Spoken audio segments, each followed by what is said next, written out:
we begin, of course, in the FA Cup final as Chelsea and Liverpool face each other once again. For only the second time, the same two sides, Chelsea and Liverpool in this context, will meet each other in a final because they faced each other in the League Cup final. That was a Liverpool win, and now Chelsea and Liverpool face each other once again. All right, Jonathan Johnson, talk to me about this final. What do you think? The quadruple dream is over, or do we see more hardware for Jurgen Klopp? Todd Bowley can celebrate. What do you expect? Yeah, it's really interesting coming into this one, especially given the way, the dynamic in that title race between City and Liverpool at this moment in time, because I was kind of expecting City to have a tougher time against Wolves than they actually had. I mean, obviously, when Kevin De Bruyne can, chip in with 4 goals for you at a time, that's always going to be extremely useful, especially, in the business end of a title push.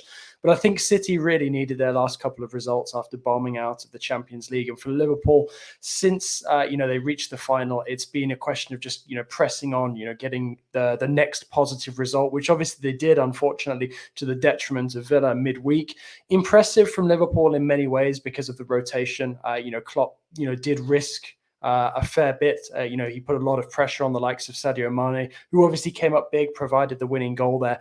Fabinho getting injured, obviously that's not ideal at this point in the season. But for the moment, Liverpool still have that momentum. They can still dream that City are going to drop those points. I still think it's too much now, the gap in the Premier League. So no, I don't think the quadruple is really on. But could I see them getting the treble still? Yeah, absolutely. And I'd favour them going into this game because I think the momentum is still with them with the results that they're grinding out. Chelsea, yes, they will be motivated for this one. Obviously they've got the new ownership coming in, as you mentioned, and also this is the possibility for them to play for silverware while they're still trying to fight to ensure that they finish in the Champions League, because they are still glancing nervously over their shoulders despite that good win in midweek.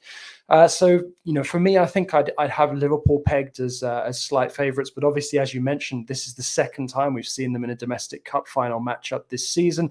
So obviously there'll be a sense of revenge in the air as well, I think. I believe the League Cup final went to penalties. Is that right? Is that how far it went to? So I think that this FA Cup final could go that far. Jurgen Klopp and Thomas Tuchel, German managers, were very, obviously, not just good man managers, but also very organized. So it's kind of like a chess game, right? Thomas Tuchel sees what Jurgen Klopp has and vice versa. By the way, this is the first side, Chelsea, to qualify for 3 consecutive FA Cup finals since Arsenal between 2000 and 2001. So you have to commend them for that. But Liverpool, to your point, are still going for major trophies. I agree with you. I think Man City have the league done and dusted. So it's really up for the Champions League final and this game itself. Where do you see, you mentioned Fabinho's injury. That's big.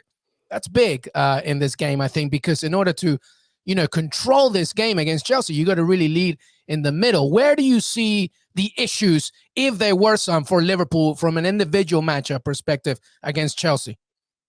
I mean, given that there's going to be some rotation in attack, you're going to have guys like Salah coming back in. That there's obviously a concern as well.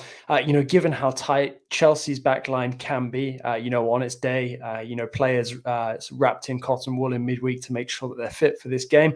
And somebody like Salah, he's not on the hottest goal scoring streak of his career at this moment in time. Fantastic player as he is. And then you've got Mane, who's kind of being run into the ground. Also, as brilliant as he is. I mean, Liverpool, they have an embarrassment of riches in attack. As we saw, that depth was enough to get past, a solid league opponent like Villa. But I also, I do kind of wonder if they're going to run out of gas a little bit at some point, in the domestic season. I think, having to rejig your midfield potentially at this stage in the season is never ideal, especially when you're looking at some of the other players. I mean, of all the players to lose in that midfield, and I know that he's not been in the best form, recently, but he's still a solid performer. Fabinho is the youngest of those regular midfielders as well. Thiago and Henderson, they're both 30 plus. And those are the kind of guys that you'd expect more to pick up the injuries than somebody like Fabinho. Fabinho is kind of like the glue that holds that midfield unit together. So I think that it is a possibility, that Chelsea can perhaps overrun them, in the middle of the park. And I think as well, when you look at the quality that Chelsea still possess, you've got Lukaku coming back into goal scoring form as well. There are dangers all over the pitch potentially for Liverpool, but these are two very evenly matched sides. As you pointed out earlier, it went all the way in the last cup final. These are two coaches who know each other extremely well. They know their strong points, they know their weaknesses. So I expect this to be another, like you said, really like a chess game unfolding. But for me, I think midfield definitely has the potential to take on greater importance, given what happened midweek for Liverpool. Yeah, it's interesting as you were talking as well, just going still with that narrative of a chess game. The last 3 games, right? So Liverpool, when they hosted Chelsea in August, that was 1-0. Then when Chelsea hosted Liverpool in January, that was 2-0. And then the League Cup final was 0-0. And obviously it went to penalties. This is very tight for both sides. You mentioned Fabinho and the midfield issues for Liverpool, and we'll see what happens there. But Kovacic also being a victim of that, awful foul from Dan James midweek as well. Ruben Loftus-Cheek had to replace him. So they got their own issues. All right, so let's go with a prediction that you keep leaning towards Liverpool. Do you think it goes to extra time, penalties? Do you think this is a commanding victory for Liverpool? What do you think? No, I definitely don't expect it to be a commanding victory for Liverpool. I think that Chelsea, like I said, Chelsea are going to be hugely motivated for this potentially final piece of silverware of the season. Obviously qualifying for the Champions League is kind of like a trophy victory in itself, especially when the competition is so fierce. Ultimately, I think Chelsea will see that out in the league, but I see Liverpool winning it here. And I don't think Liverpool want to wait around. I think they will really do everything they can to kill it in 90 minutes. And I'm going to go for a narrow Liverpool win by 1 goal. I'm tempted to say 2-1. That's what I'm going with, Jonathan Johnson. I feel like our listeners and our viewers sometimes say, you and JJ agree too much. I don't do it on purpose. I just, sometimes when 2 smart people say the same thing, it just happens. Hey, let me ask you something before we move on. Thomas Tuchel, they won the Champions League last time around, but now this season, and look, it's not all against them. Of course, COVID took an issue. Of course, the sanctioning on Roman Abramovich was a massive, obstacle for him to deal with because, he is just the manager. He shouldn't have to also be the communications guy and everything. And he had to deal with a lot this season. But if they don't win this, there's no trophies for them in this time around. Do you see that as a major issue for Todd Boehly? Do you expect any extravagant decision-making in the summer? What do you think if Chelsea don't win this, right? How do you think Chelsea fans are assessing this season, taking in mind of everything that I just said that happened to them in 2021, 2022? Yeah, like you said, they have to take it, special consideration as to everything that's, unfolded as the season has progressed.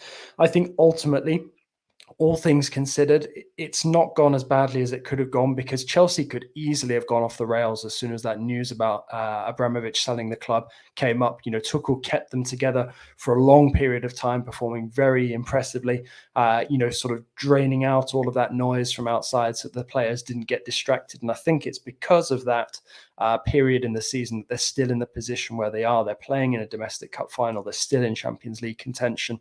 So ultimately, if they do finish the season qualified for the Champions League, again, I think it'll be a success. You can't be winning the Champions League realistically at this point in time every season. There's no kind of blueprint for that, as we've seen in recent years, unless you have a particularly strong vintage like Real Madrid, which is kind of still paying dividends for them. It's very difficult to expect that sort of dominance at the absolute highest level. So I think given the small amount of time Tuchel has had in charge of Chelsea, what he's been able to do in that amount of time overall, and that's not just including this season, it's including the second half of last season when he took over as well. He's done a very good job. And, we knew, especially us here in Paris, having seen what he managed to do with PSG over the years, we knew he was one of the top managers in Europe. And, he's only gone and added to that sentiment by winning his first Champions League title, and doing what he's done with Chelsea. And I think the best approach for Chelsea this summer, once the takeover is all cut and dried and everything, is to take a sensible, measured approach, to potential transfer dealings. But they're going to have to be very pragmatic. They're losing losing a number of influential figures at the back, Christensen, Rudiger.